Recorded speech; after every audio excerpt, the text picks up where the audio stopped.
The sequence begins with the numbers 1, 1, 2, 3, 5, 8, 13, 21, 34, and continues indefinitely. Each number is obtained by adding the last two digits together. If we were to take a perfect or golden rectangle, break it down into smaller squares based on Fibonacci's sequence, and divide each with an arc, the patterns begin to take shape. We begin to see Fibonacci's spiral. The spiral in and of itself is insignificant. Its importance is revealed in where we find it. Take, for example, the sunflower.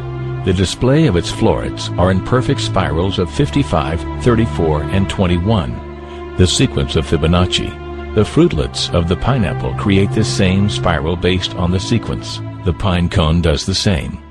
As currents move through the ocean and the tide rolls onto the shore, the waves that bring in the tide curve into a spiral that can be mathematically diagrammed onto a plot at the points 1, 1, 2, 3, 5, 8, 13, 21, 34, and 55.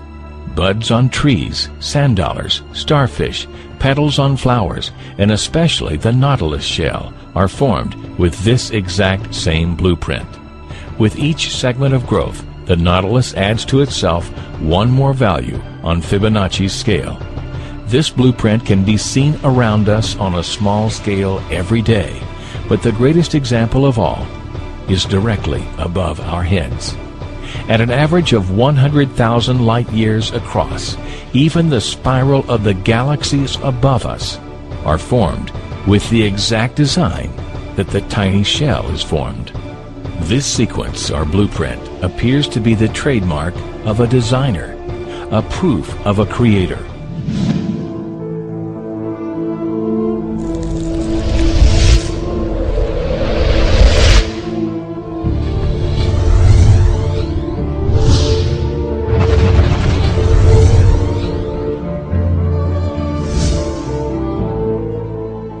You speak about God.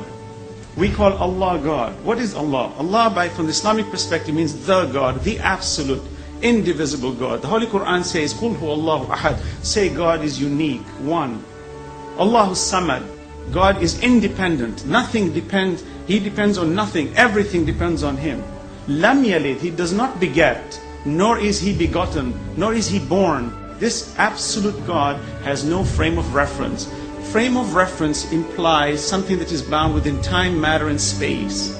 The problem with these arguments is we keep constantly debating on the issue of bringing God to the relative world. The relative world cannot exist without an absolute creator, and that's the argument.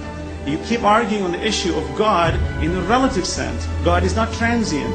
He is the necessary existent. We are the transient existent.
An absolute cannot be defined, but we understand it indirectly, for this relative universe can never exist without an absolute creator.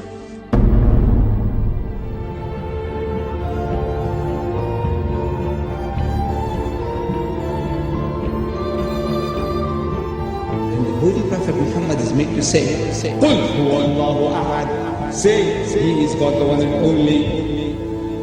He said, Ahad, one and only. Jesus said, Echad, meaning one and only. Moses said, Echad, meaning one and only. What is the difference? It's the same word meaning the same thing.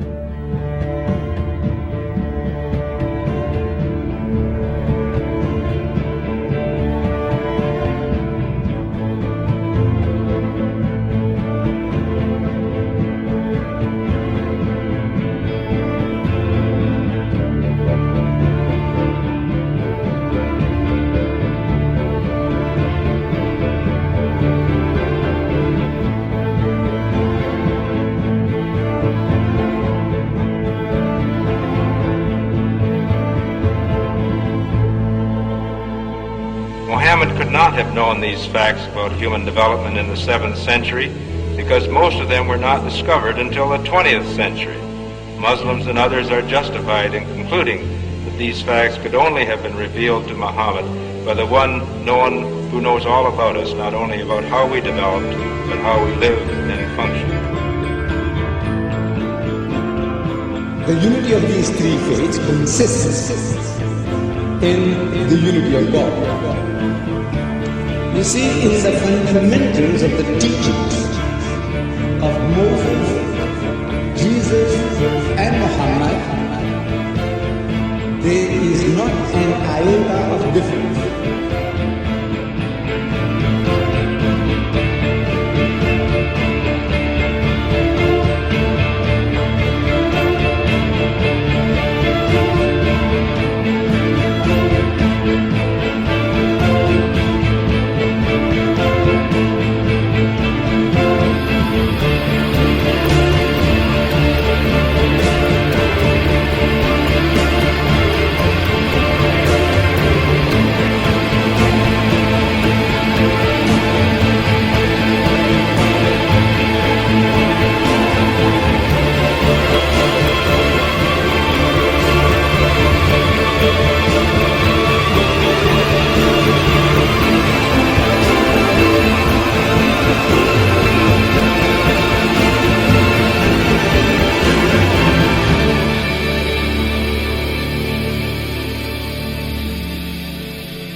But I have left you a book, revealed by God, the Quran, which is light and guidance.